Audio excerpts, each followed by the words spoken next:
Our goal for today's Freshman Forum is to provide you with some important opportunities, tips, and resources that are especially relevant as you start this journey. To get us started, let's meet our panelist. Panelist, please wave at your cameras as I read your introduction. First, we're going to hear from Dr. Megan Walters, who works in career and professional development. Megan's going to talk to us about preparing your resume and thinking about internships. Next up will be Monica Scovall from Study Abroad and Exchange Programs, and she'll be talking about some timelines and important things to know if you're considering any of these opportunities. Next up will be Meredith Atchison from Campus Activities and Programs, talking about some ways that you have to get involved next year and thinking about the wishful thinking that things will start to open up a little bit more and we'll be able to do more next year safely. And last but not least, Dr. Lee Phillips is here from Undergraduate Research Scholarship and Creativity Office to talk about the real important benefits and experiences that you can gain from undergraduate research. Following a short presentation from each of our speakers, we'll move into that second half of our program, which will be the Q&A session that I mentioned, and they'll be answering your questions. Starting now, go ahead and submit any questions that you might have via the Q&A. We'll start collecting them and then jump in getting you answers at the very end for that second half of the program. We really do want this to be a forum style session, so please don't hesitate to send us your questions. All right, we've got an information packed program, so let's go ahead and get started. First up, I will pass it to Dr. Megan Walters, and Megan does have some slides that will complement her presentation, and there they are. All right, Megan, take us away. Thanks so much, Rachel. And hi, everyone who's calling in. Thanks for spending some time with us this afternoon. I'm excited to share some details about how you can prepare for and maximize your sophomore year to become career-ready Spartans. So we'll start with a little discussion about how to prepare for that sophomore year. So if you have not already, we want you to build your resume.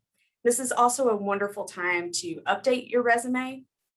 You can utilize VMOC, which is our smart resume review platform, to receive some instant feedback that's specific to your major and class year. So we want you to use that tool to get that resume ready for whatever comes next.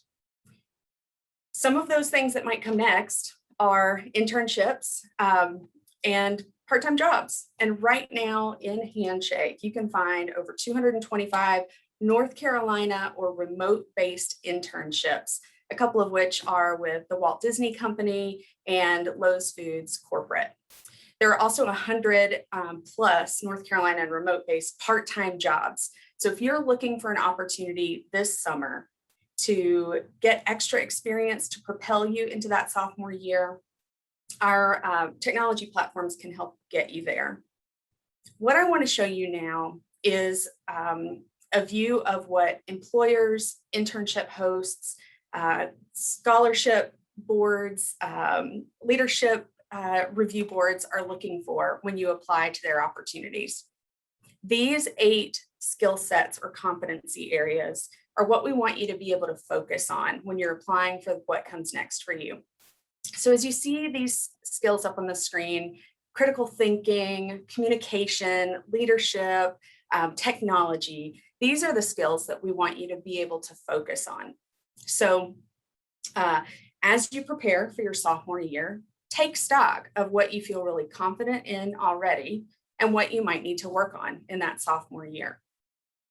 So let's think about resumes and internships or other opportunities as you maximize that sophomore year. So when you get started again in the fall, we want to know, does that resume that you've created lean heavily on the things that you did before you got to UNCG? Probably yes, right? You've had an interesting first year. Maybe you didn't get involved in all of the things that you wanted to, and that resume speaks to your high school experience. If that's true, we want to use this sophomore year to build up your experience. As you're making decisions about what you do next, think about any skills or competencies from that previous slide that might be missing. Do you wish you had a better handle on your leadership skills? Do you want to work a little bit more on your communication skills? If yes, think about the things that you can do next during your sophomore year that will fill in those gaps. A really great way to do that is to look toward the future. Think about the jobs, internships, graduate school programs that you want to get into when you graduate, and think about how you can take this sophomore year and start getting ready. So what can you do to become eligible for those things? Certainly, you can find part-time jobs and internships, but as you'll hear from the other panelists today, there are plenty of opportunities to get involved on campus, to take advantage of leadership opportunities, undergraduate research opportunities, and certainly study abroad. So think about what you can do in this sophomore year to maximize the time you have at UNCG to prepare you for what comes next. So as you gear up for sophomore year, spend time focused on that resume. Let our team help you get ready. You can meet with a coach, a career coach, to talk about your resume and cover letter, to look for those jobs and internships, and even to continue exploring your majors and careers. Consider using our career management technologies, right? You heard just for a moment about Handshake and VMOC being two of those that you could use now. And then visit our website to find some do-it-yourself guides. Use this summertime and your sophomore year to focus on that resume, your cover letter, and your interviewing skills so that you can make the most of the time you have and be prepared for what comes next. You'll see our contact information for just, this is a really good feature. Sorry, I was going to skip right over that. We also have a Canvas page that you can enroll in. It's self-enroll so that you can get access to a lot of information about a lot of different things that our office does. We have modules set up for resume. We have modules set up for searching for jobs and internships. So if you want to take advantage of this Canvas course, you'll see a URL, a Go link that you can follow to enroll in that course. Or if you prefer, you can scan the QR code and enroll in it right now. And when you do that, you'll be kept in the loop about events that are coming up, as well as have 24-hour access to all the information you need to make the most of the time that you have. So now you'll see some contact information, and don't worry when it goes away quickly, because you'll see it again at the end. Just remember that Chick-fil-A is right next to us, and you'll never forget where we are. Thank you, Megan. That's a great way to remember. If you have questions for Megan, feel free to put those in the chat or the Q&A. And next up, we'll hear from Monica about study abroad. Thanks, Rachel. Yeah, so like Rachel said, my name is Monica. I am one of the study abroad advisors here at UNCG. There's several of us. And like actually all the advisors that work here, I studied abroad as a UNCG student. It's not a requirement, but it does tend to work that way. I did a faculty-led summer program as an undergraduate student. And when I came back to UNCG to complete my master's, I did a full year abroad. And so I know how much those experiences meant to me. And I really want to share that with as many students as possible while they're here at UNCG. I am very excited to be talking to you all today because this end of the first year, your summer after your first year, is really the perfect time to start thinking about study abroad. No matter when you might want to go, this is the time to start looking into it to make sure it can fit into your plans. I know sometimes we come into your first year classes and we talk about study abroad and you just got to Greensboro and I'm wanting to put you on a plane and send you abroad, and it seems like a bit much. But hopefully at this point you've got that year under your belt and you feel a little more confident that this might be something that you want to pursue. And so you don't have to wait for classes to start back up in the fall. This is something, like I said, you can work on this summer. We have an online module in Canvas. It's called Study Abroad 101. You can access that from our website, studyabroad@uncg.edu or studyabroad.uncg.edu. Anytime, it takes about 15 to 20 minutes. So do that when it's most convenient for you. But also we're here this summer. You guys get to leave, but we're staff, we stay. So we are still available to connect with you virtually. We'll be holding virtual walk-in hours. We'll be holding virtual advisor appointments. So keep that in mind. And all the information that you need to connect with us to set those appointments is going to be in that Study Abroad 101. So if you get enrolled in it, you'll get all those updates as we post them. And so the other thing, though, is to keep in mind is that you don't have to be sure you want to study abroad just to start exploring it. But it is important to start exploring it so that if you decide you want to, you can fit it into your plans. And unfortunately, I think there are some concerns that prevent students from ever looking at our website, ever coming into our office or talking to us. So I want to be sure today that you guys have the facts and that maybe some of these fears that we hear from students won't prevent you personally from coming to talking to us about study abroad. So the first fear that we hear is cost, that study abroad is way too expensive. There's no way I can afford it. And some universities, study abroad is very expensive. And we do have some programs at UNCG that are very pricey. I'm not going to say that we don't. However, those aren't the majority of the programs that we offer. We work really hard to make sure that the programs we're offering you, whether a summer program or a semester program, is going to cost you about the same as if you stayed here in Greensboro to do courses during that time. So keep that in mind. They're relatively affordable based on what you would pay at UNCG. The other thing that comes up with cost is that sometimes students sort of limit themselves to looking at summer programs because they think, well, it's a shorter time, it'll be less expensive to do it that way. And just so you know, that's not actually the case. It seems like it should be, but it's not. When you work it all out, semesters actually work out a lot better for you financially for a lot of reasons, mainly because we're all based on an academic year. There's a lot more funding available for semesters. And then when you think about that big cost that comes with it, that plane ticket, it's not any more expensive to go over for 6 months than it is for a month. So just keep that in mind when you're thinking about the cost. The second fear that we hear is that you have to speak a foreign language to go abroad.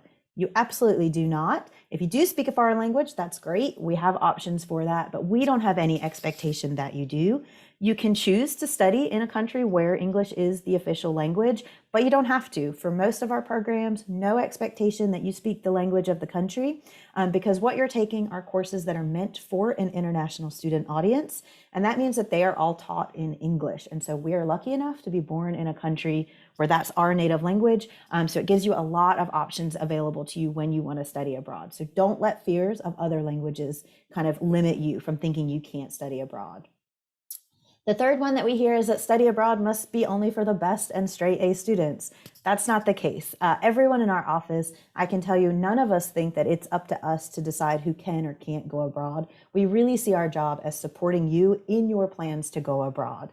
With that in mind, we do have some basic requirements we like to see because we want to make sure you're set up for academic success.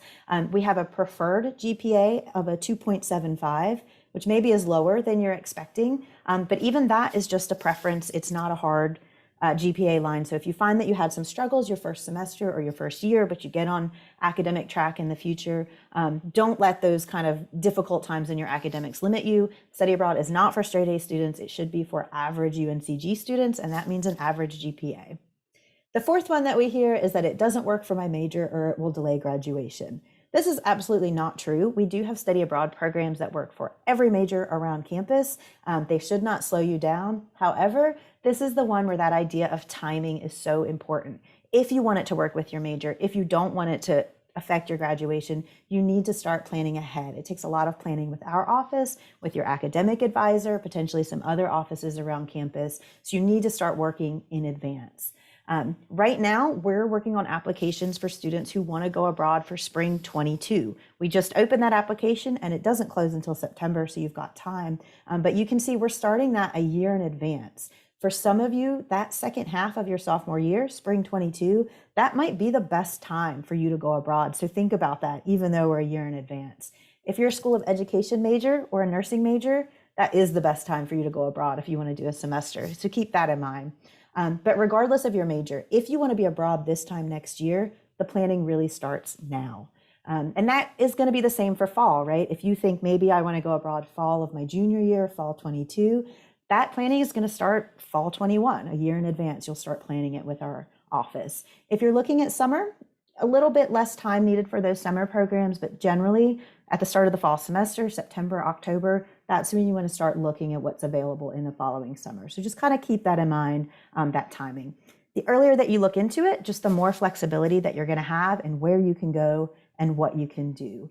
And so I'm just going to conclude with a personal kind of plea to you guys. Since I work in study abroad, when I meet people kind of out in the world, not at the university, I hear one of two things every single time. I either hear, oh my God, I studied abroad. It was the best thing I did in college, followed by 30 minutes of hearing about their study abroad experience, which I love.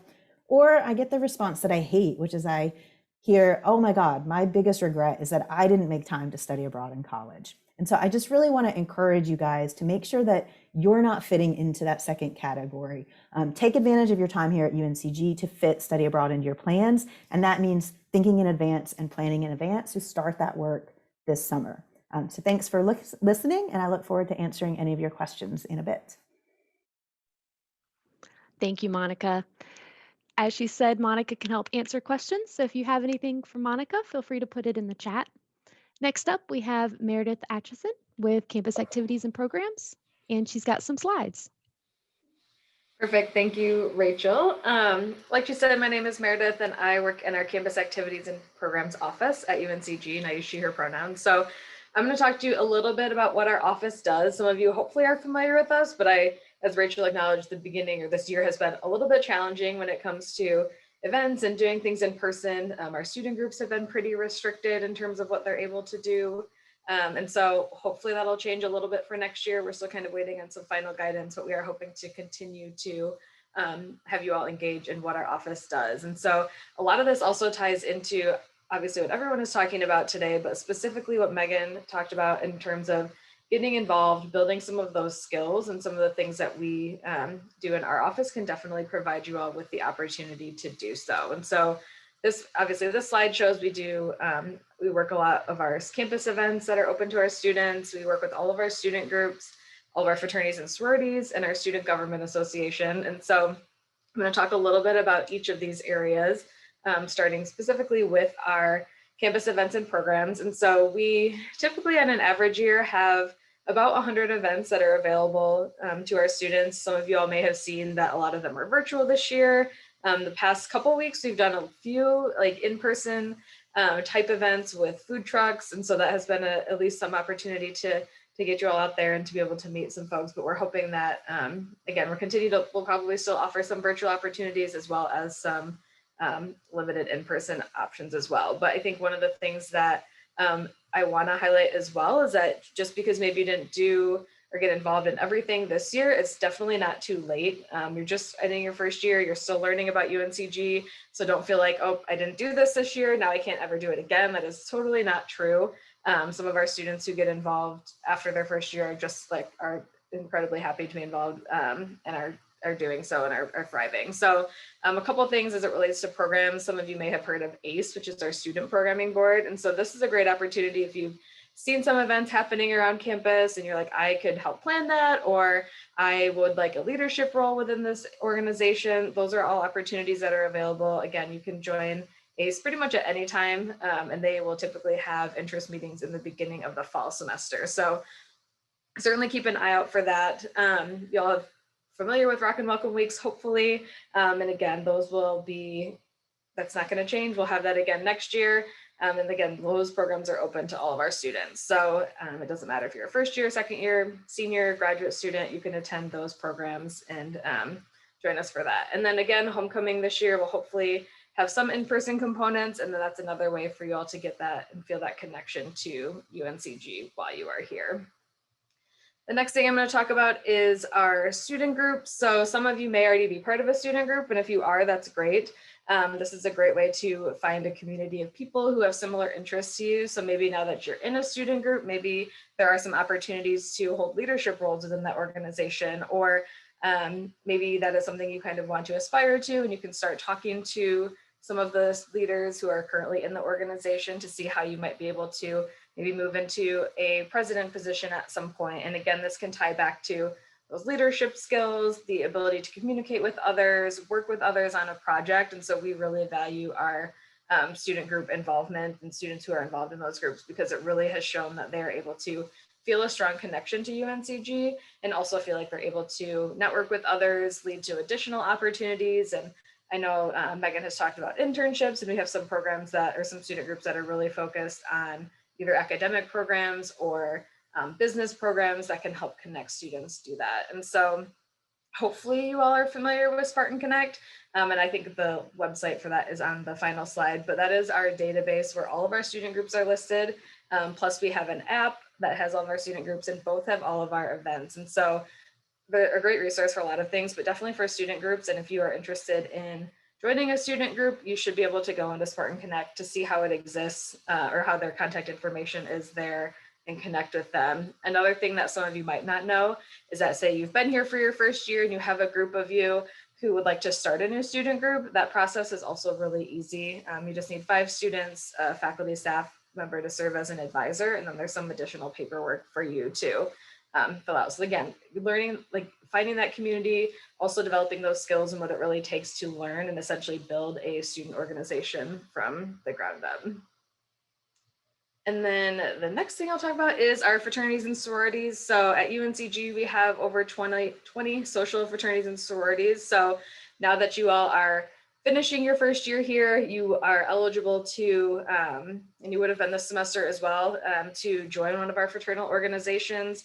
We at UNCG, some of you may have friends who maybe went through a rush process or recruitment process in the fall semester, but we do our formal recruitment process in the spring because students who are interested in joining a fraternity or sorority need to have a certain number of college credits and a certain GPA to be a member of that organization. And for many, this was done for many reasons, but part of that is just to make sure that you're joining an organization that is the best fit for you. And that because sometimes people think like the first couple weeks of the semester, it's a lot of information to take in on how to join a fraternity or sorority and which one is the right one for you. So we changed that a few years ago to give you the opportunity to really learn about our organizations and decide if and which one might be the organization that you choose. Because once you become a member of that organization, technically you would be a member for life. And so that is a big decision. And so we want to make sure that students have the information that we need. And so some of you, some organizations will do an informal recruitment process. So in the fall, they might bring in some new members. Again, they still have to meet that GPA and credit hour requirement, which many of you should meet the credit hour requirement by next year. And so just checking into that. And it's something, again, it's not something you have to join your first year. We have plenty of students who will wait till their sophomore, junior, and perhaps even their senior year before they join an organization. So definitely don't feel like it's something that you've quote unquote missed out on at this point. You can certainly still join one of those organizations. And a lot of our fraternities and sororities are doing a lot of community service programs. They have leadership development opportunities. Generally, the average fraternity and sorority life GPA is higher than the overall undergraduate average. And so there is a focus on that scholarship, service, and leadership within those organizations. And so again, great ways to set yourself apart when you are applying for internships. I know someone asked about that earlier, and just ways to get involved in our community. And then the last main area within our office is our Student Government Association. So some of you may already have been involved in student government in some capacity, but the nice thing about student government is that it's also not too late to join SGA either.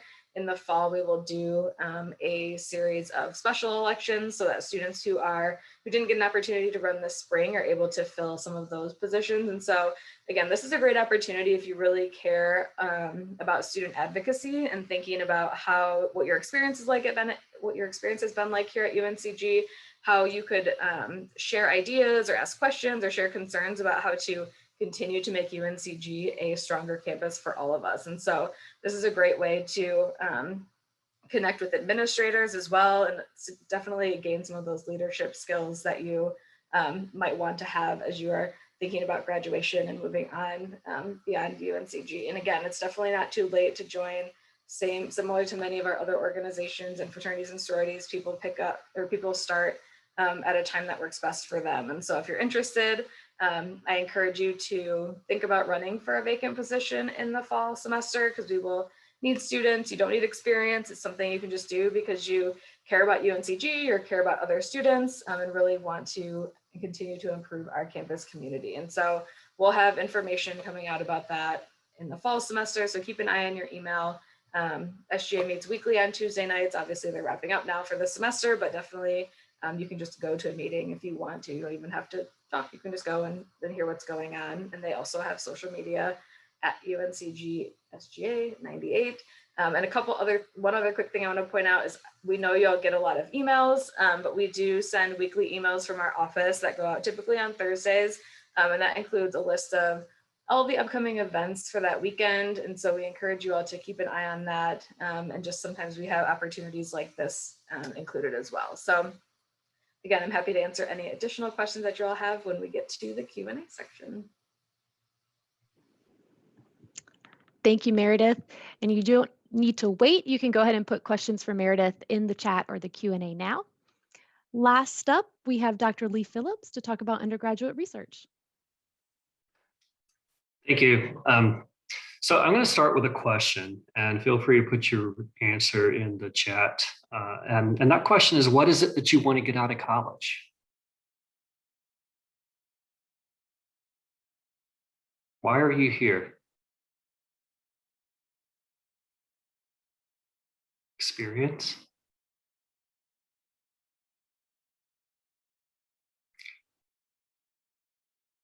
Career? Yeah.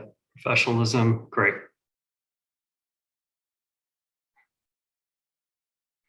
Connections. Yeah, these are really good things. Quite frequently, I see students respond to this question with, I want to get a job. That's what I want to get out of college. So let me ask you this. Will your classroom exposure give you everything you need to get that experience, to get that professionalism, to make those connections that are deep enough to move you in the direction that you want? And I'm going to suggest yes, but maybe not as deep as you would like. So relationships are incredibly important. And before I started college, I heard all about networking and build a network and these sorts of things. And it was just so foreign. The whole construct of a network and networking and building a network just didn't seem to resonate. I mean, I had a group of friends, right? And I hung out with them and we all got along quite well. And in some places, that group of friends can build a network that'll last a lifetime, and those will provide you the opportunities to move into social directions that you want or professional directions that you want.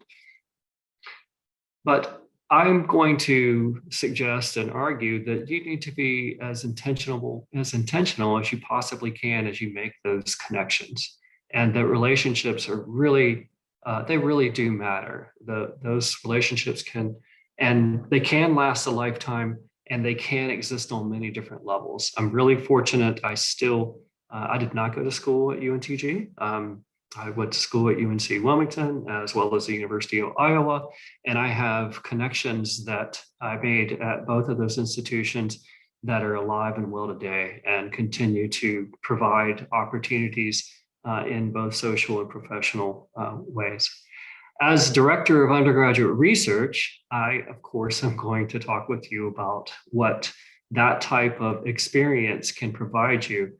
And yet again, suggest quite strongly that one of the most important aspects of being involved in undergraduate research is the relationship that you develop with your faculty research advisor.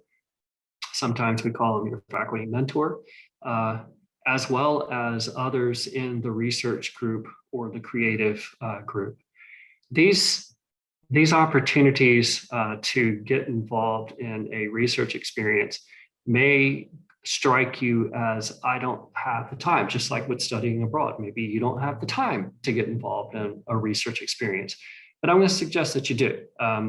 And that when you place value on something, then you have to appropriate the time that's associated with the value you place on it. So keep that in mind. I accidentally, and I'll be happy to tell you the full story if you ever want to get together in a Zoom chat with me or come by my office back when we were able to do that next fall, and tell you how I slipped into a research experience as an undergraduate. But here's the bottom line. That research experience as an undergraduate came on top of course, all of the coursework that I was already taking. It also, I worked 20 hours a week, busting suds at a local restaurant. And I was a really good dishwasher. And I am glad that I'm not washing dishes still today. It was not my career goal. And I'll be perfectly direct with you. At that point in my life, I wasn't really sure what my career goals were. I'm a geologist. I intended to go into the environmental sector.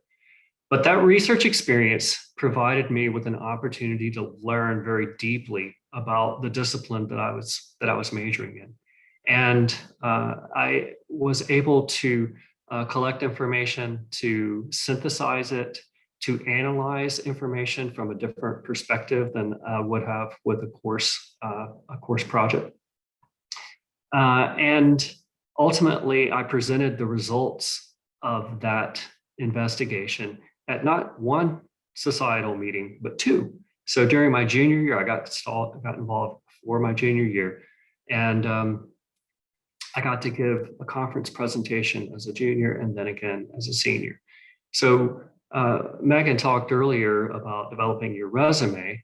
I had two very substantial lines on my resume that none of my peers had coming out of undergraduate years. This is, of course, way back in the day when undergraduates didn't get involved in research.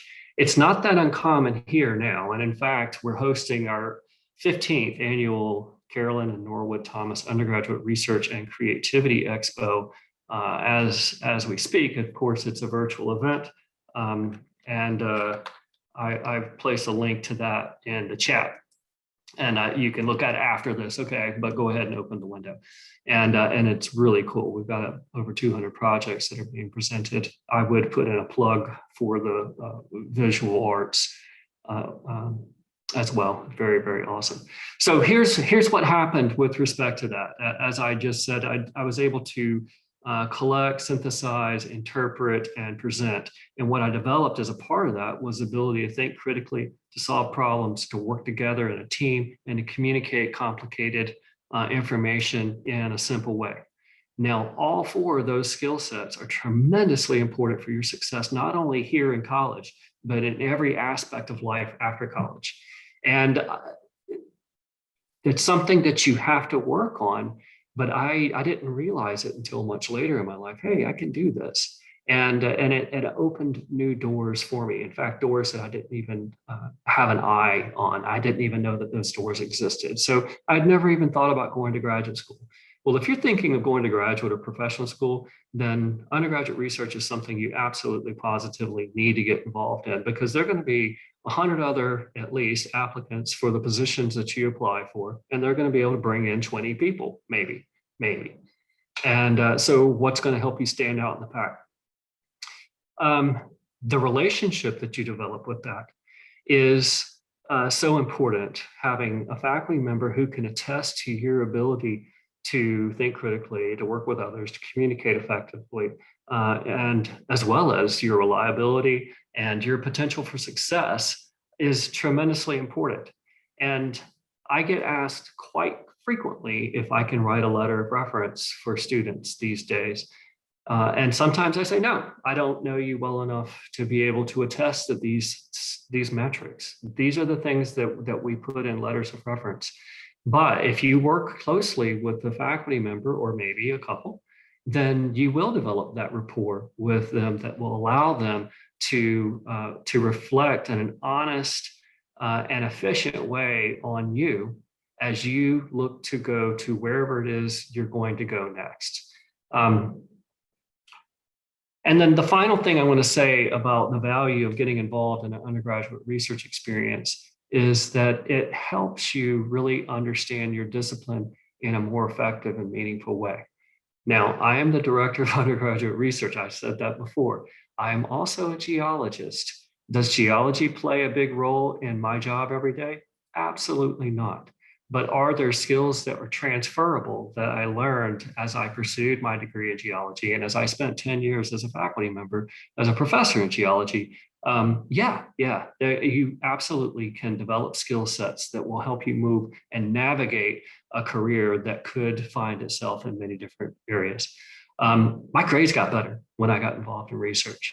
That was really kind of cool. And I understood the course material better than I ever had before. And, a lot of the students actually report a really high degree of satisfaction with the college experience when they've had an opportunity to be involved in research.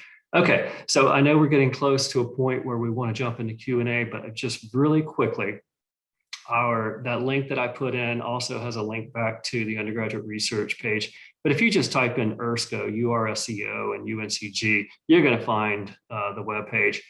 I want to let you know that we do have this opportunity for you to practice presenting and develop those communication skills every year, and it's always in the spring. So get involved, When's the time? Now. Now's the time. You need to start developing that relationship, and come and share the progress reports on your research and creative inquiry as you go through the college experience. If you do it now as rising junior or sophomores, then you're going to have 3 presentations. That's 3 lines on your resume. And those are 3 lines that wouldn't be there otherwise. Secondly, we actually have funding in the office. So if you have the opportunity to go, like I did, to a disciplinary conference and present the results of your inquiry, we can give you up to $500 to help defer the cost to travel. Keep that in mind. Thirdly, we have what are called the Undergraduate Research and Creativity Awards program, which can provide you as a student working with a faculty member. The faculty member has to submit the proposal, but can provide you working with them up to $1,500 stipend for a semester or an individual term. So in the summer, you could get $1,500 for the summer 1, $1,500 for summer 2, so $3,000 in an individual academic year. And we have other student programs that get populated on our site as well. So like, we do things like resume development, not trying to step on anybody else's feet there, but and we have things like how to get the most out of a research experience and other aspects of things that you're going to want to develop as you matriculate, as you move your way through this college experience. So I'm going to stop there and just encourage you as I stop to do as much as you possibly can to develop and cultivate relationships that can last a lifetime. My undergraduate research mentor retired 2 years ago, and I actually got a call from him in January before he retired in May saying, "Hey, Lee, would you come to my retirement party?" And it meant the absolute world to me to be able to go and celebrate his career with him as he retired. So you just never know what these relationships can do for you. Thank you, Lee. That's very true. I also highly recommend, if you haven't yet, to click on the link that Lee put in the chat and make sure you go ahead and open that. The Virtual Expo is an amazing opportunity that's happening now throughout this week. And if you click on the link and open it in your browser or save it, then you know that you'll have access to it even after you get out of the Zoom webinar today. So I want to make sure you don't lose that information. All right, let's hop over to our Q&A. Our first question that we've collected from the chat is for Megan. Megan, the student asks, how can I gain an internship opportunity and how can I make myself stand out? That's a really good question. And there are 2 specific answers to it. One is about how do you find those opportunities. And first, I will encourage everyone to use Handshake, our career management platform, as your first stop when you're searching for internship opportunities. We've got great opportunities all over the world, in person and virtual, still available for the summer. How do you stand out? I will tell you that your level of interest matters more than you know. So you want to indicate your interest when you're applying for a position. You want your application and your application materials to be well written. And that seems obvious, but you want to spend a lot of time making sure that what you've said is what you've meant to say in a resume and in a cover letter, and follow directions. Those things will make you stand out.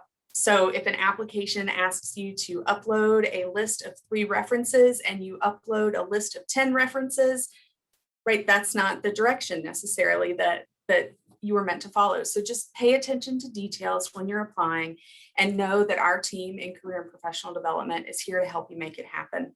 So if you want to get it right, come and work with us. We'd love to work with you one-on-one as you apply. Thank you, Megan. I've got a couple questions here for Monica. Monica, first off, is study abroad open to distance and remote learners? And is study abroad restricted to honor students only? So that's a yes and a no. So yes to the first question. If you are in a fully online program at UNCG, you absolutely can still do a study abroad program. Keep in mind, though, that most of our programs are really meant to be physically in-person program. So while you might be doing an online program at UNCG, you would likely be taking in-person classes at the university abroad. So keep that in mind. We do have some emerging virtual opportunities available. So if you were interested in something virtual, we could talk about what that would look like. But yes, you are eligible. And the second one, no, you do not have to be an honors student. International students who are in the International Honors College are required to study abroad. So maybe that seems like it's something that's meant for them, but it's really not. It just means they have to. You get to choose to. And so you absolutely don't. Like I said, that 2.75 is what we hope to see as a GPA. We don't want that to disqualify anybody. And if academics will be a concern of yours in the future, just come in and talk to us about it. I promise you, we have heard it all when it comes to academics, and we can work out a plan to get you to study abroad before your time here ends. Thanks. I've got a couple more for you, Monica. First, what year do most students study abroad? And then are there specific places students are or aren't allowed to study abroad? Yeah, so the year that students study abroad, everything in study abroad is always a it depends answer. There's tons of flexibility. It really does depend for students. Like I mentioned, there's a couple majors where that sophomore year is going to be the time you have to do it.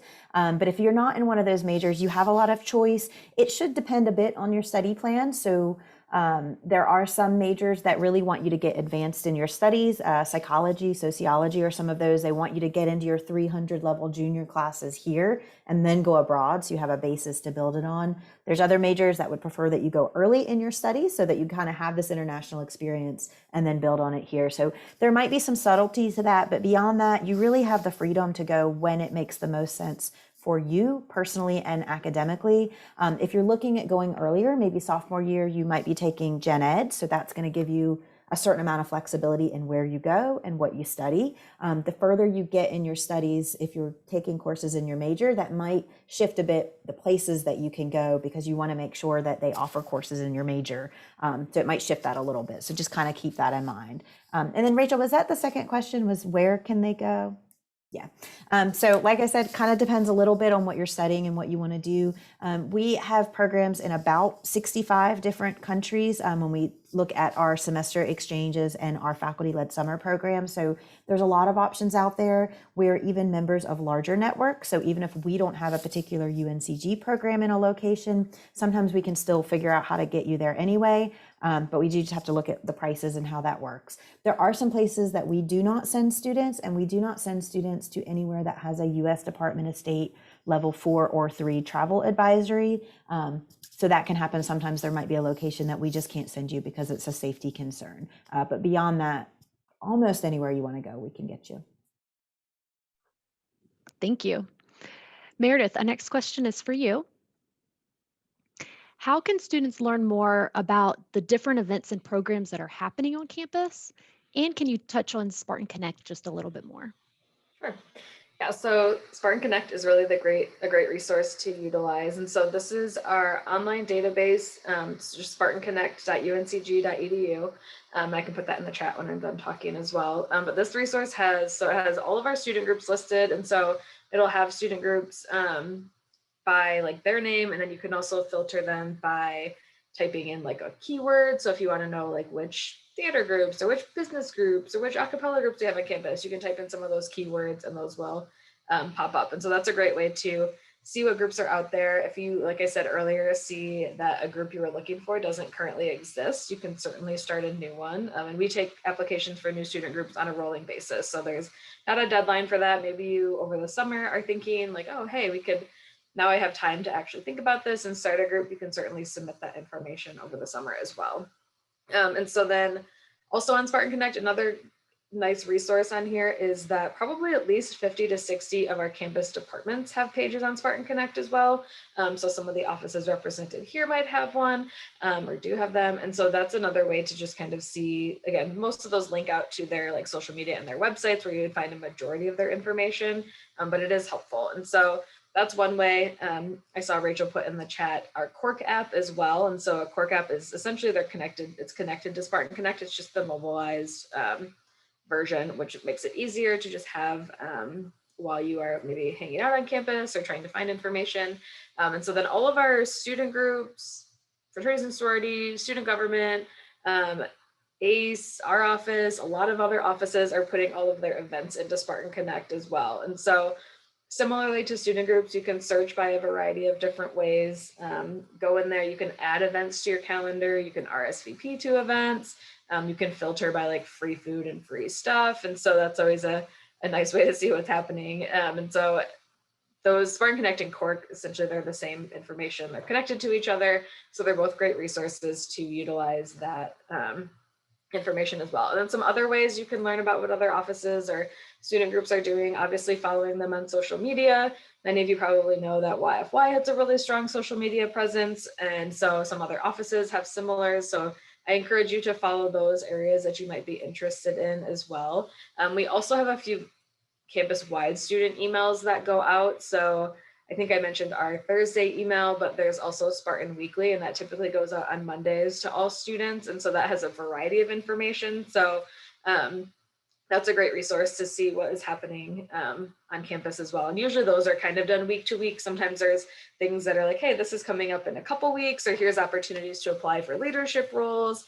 And so I know, like I said earlier, you'll get a lot of emails, but some of them really are important for learning about how you can connect to the different opportunities that are happening on campus as well. And there's also some offices that have their own listservs that you can join if you are more like, I know Leadership and Civic Engagement and the Office of Intercultural Engagement both have their own listservs of emails that you can join to see some opportunities that are specific to their areas. So a lot of it is virtual, but we have some signage around campus occasionally, but that's just a little bit more limited. So I encourage students to look at social media, follow those offices or student groups that you might be interested in. And then of course, I will always tell students to download the Cork app and use Spartan Connect. One tip that if y'all don't know this yet, for Spartan Connect and Cork, you can see a lot of information without having to log in, but sometimes the way that different events are coded, it's coded to be only for like UNCG, people affiliated with UNCG. So if you're not logged in, you might not see them. And usually the Cork app, once you log in, it will keep you logged in for a while.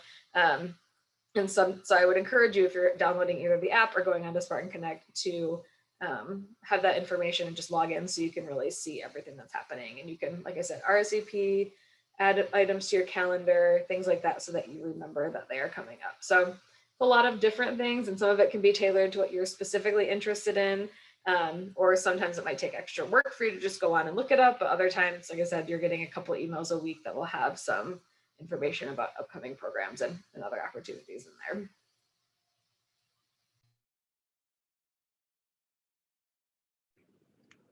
Thanks, Meredith. Our next question is for any of our presenters. Not everyone has to comment, but one student has asked, what resources exist if we want to explore different majors still next semester in the fall or spring, but we also are trying to balance looking for those really good experiences to put on resumes and seeking out job opportunities that are still going to set us up for success? Maybe Megan, would you like to go first? Yeah, I'll hop in and say that any experience you get, any experience can be helpful in determining those, those skills. Certainly you're building skills no matter what experience you're getting, but also it helps you know what you like and what you don't like. And finding out what you don't like out of a work environment or out of a career path can be just as important as figuring out what you do like. So actually doing internships, getting involved, getting part-time jobs, that can be career and major exploration in itself. So just the process of doing it, but certainly career coaches, and you can schedule appointments with career coaches to work one-on-one to explore some of your major and career options. And we can point you in the direction of some tools that you can use, but certainly that conversation that you can have with a career coach is going to be really helpful. And I could add something else to what Megan said. And so I think something that maybe I knew but didn't fully take advantage of when I was in school was just, as a student, there's so many opportunities available for you to try new things. And so I feel like once you're in adult after college, you can't like quite have as much access to things that you all might have right now. Like I don't have 250 student group options that I could potentially join relatively easily. And so I think something that I just encourage you all to try something. And again, like Megan said, maybe you just don't know exactly what you like, or maybe you thought you always wanted to be involved in like the math club, and then you're like, actually, I really don't like math, so I don't know why I would do this. And maybe that leads to kind of reconsidering some of your experiences. So I think this is a really great opportunity, and it goes by so quickly, to really try things, and also to realize that like it's okay to try something and not like it. You don't have to like join a group or do participate in something and then it's not like you're committed for the next 4 years. I think you're better off if you're trying it early while you can, or while you're here, and then determining what works best for you. And involvement looks really different for everyone. So some of you may have friends or roommates who are joining in 10 student groups who are also studying abroad and doing a ton of research and all these things and have an internship. And for some people that works, other people it doesn't, and that's okay. So just really focusing on what works best for you and still trying to explore those different opportunities, because once you kind of graduate, sometimes there aren't as many opportunities that readily available, and it can help you discover what you really want to maybe do in your career.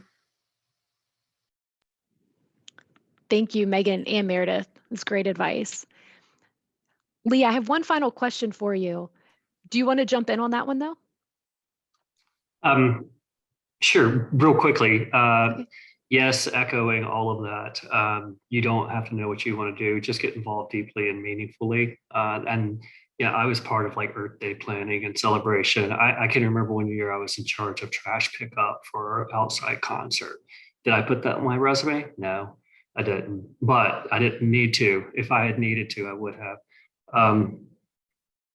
And you just never know. You never know who you're going to meet when you go into those things. I was treasurer for our geology club, which seemed like a really small role to play.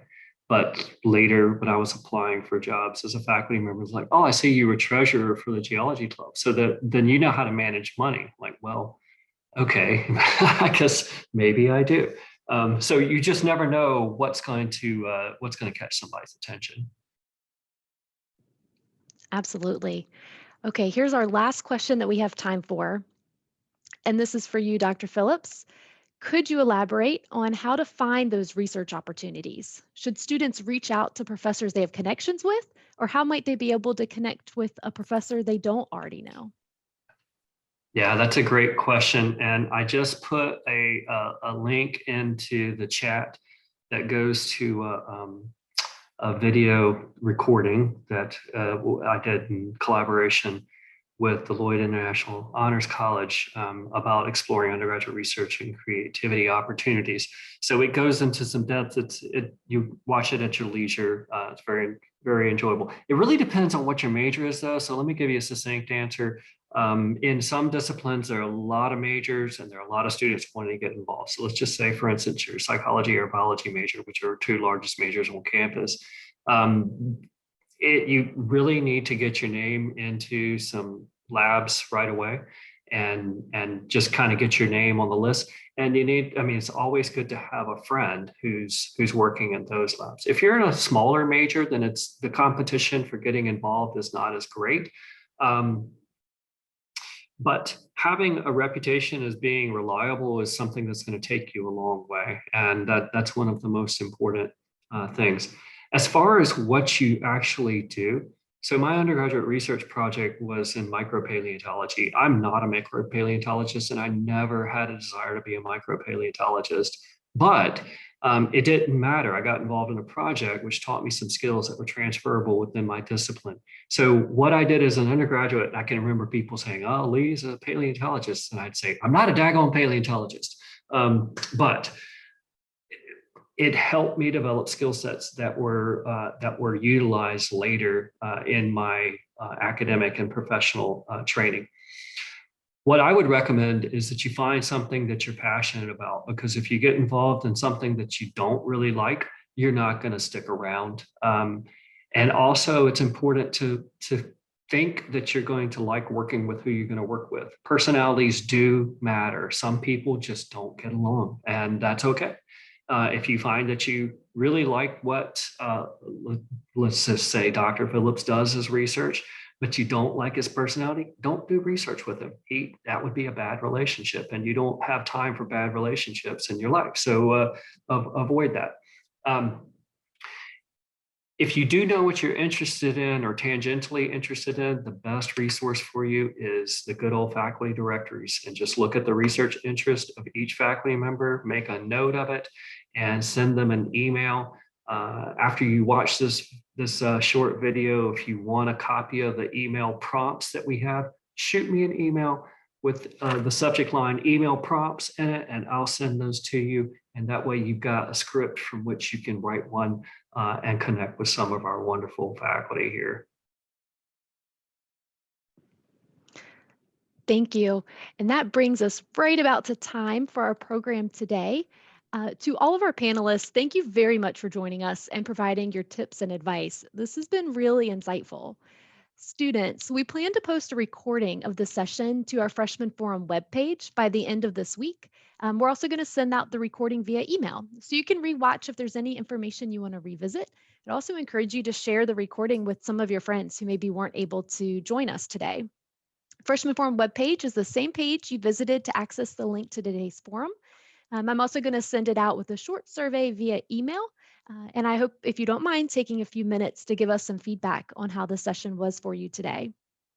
As a friendly reminder, the Your First Year team is here to help support you during your entire first year at UNCG. If you need anything, and we certainly would be happy to help you during your sophomore year too. If you ever have any questions, you're not sure who to ask, just come ask us. You can always reach out to YFY for help. We also have the contact information for YFY and all of our presenters, their offices up on screen in case you would like to reach out to them directly with questions. I also highly encourage you to go through the chat before you log off the webinar today and copy and paste, grab, or save any of the social media handles that have been posted that you might want to check out, as well as the video that we have and the link to the virtual expo page with more information about that. So make sure you don't lose out any of the good information we've been sharing via the chat when you leave the webinar. Thank you again for joining in today. Congrats on making it to this point in the year. You're almost to the finish line.